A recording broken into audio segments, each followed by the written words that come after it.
Beloved Saints, today's 5-minute message of redemptive history is about Menahem in the history of the kings of Israel from the 4th book of Redemptive History series, God's Profound and Mysterious Providence.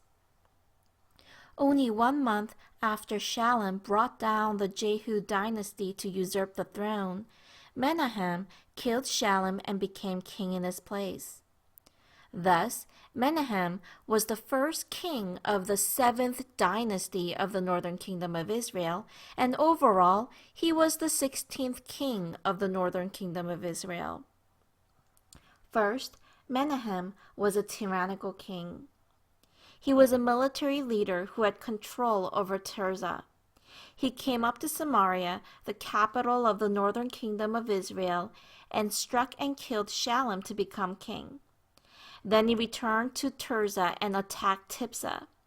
2 Kings 15 verse 16 states, "At that time, Menahem, starting out from Tirzah, attacked Tiphsah and everyone in the city and its vicinity, because they refused to open their gates.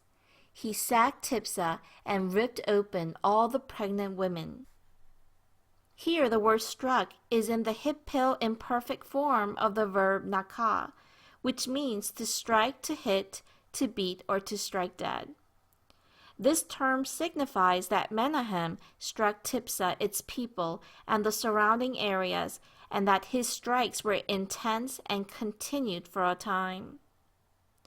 Also, the word ripped in Hebrew is bakah, and this is in the PL intensive form of the verb. And this means that Menahem slashed to pieces every pregnant woman in that region. It is graphically depicting the extreme brutality of Menahem. As a result of such tyrannical reign, there was resistance in Tiphsah by the people who did not acknowledge him taking the throne. However, in 571 BC, he completely conquered Tiphsah and its surrounding areas. The Bible records Menahem's ascension to the throne twice, once when he killed Shalom in 752 BC to become king, and the second time when he completely conquered Tiphsah and its surrounding areas in 751 to become king. Second, Menahem did not rely on God, but on the king of Assyria. Assyria was the greatest power in the world at that time, and Menahem gave 1,000 talents of silver to Assyria so that he may rely on the power of the Assyrian king to help him maintain his hold on the throne. 1 talent of silver is 6,000 drachmas. Thus, 1,000 talents of silver equals 6 million drachmas. 1 drachma is 1 day's wage for a laborer. If 1 day's wage is estimated to be $100 today, then 1,000 talents of silver would be equivalent to an enormous amount of $600 million. In order to procure such an astounding amount of money, Menahem exacted 50 shekels of silver from all the mighty men of wealth.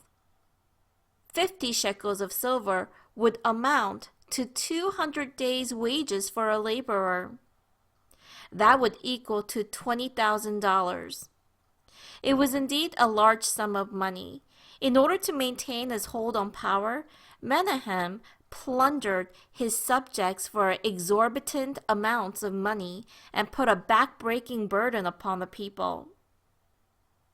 Everyone, the name of Menahem means consoler. However, Menahem did not use his life to console the people. Instead, he became a fake shepherd and a vicious tyrant. He did evil in the sight of the Lord and never departed from the sins of Jeroboam.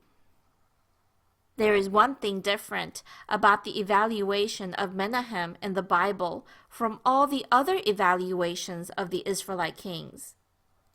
The words "all his days" had been added.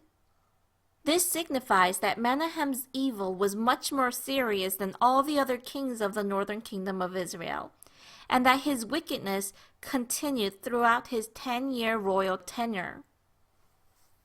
Although Prophet Hosea gave multiple warnings that reliance on Assyria will bring about tragic consequences, Menahem did not heed this warning. And ultimately, Menahem relied on Assyria to maintain his power, but ironically, the northern kingdom of Israel would incur the tragedy of being destroyed by Assyria. Beloved saints, through Menahem's life, let us learn not to rely on worldly powers, which leads to tragic consequences. We need to rely only on God, who is our help, and be victorious in our lives. I bless in the name of the Lord.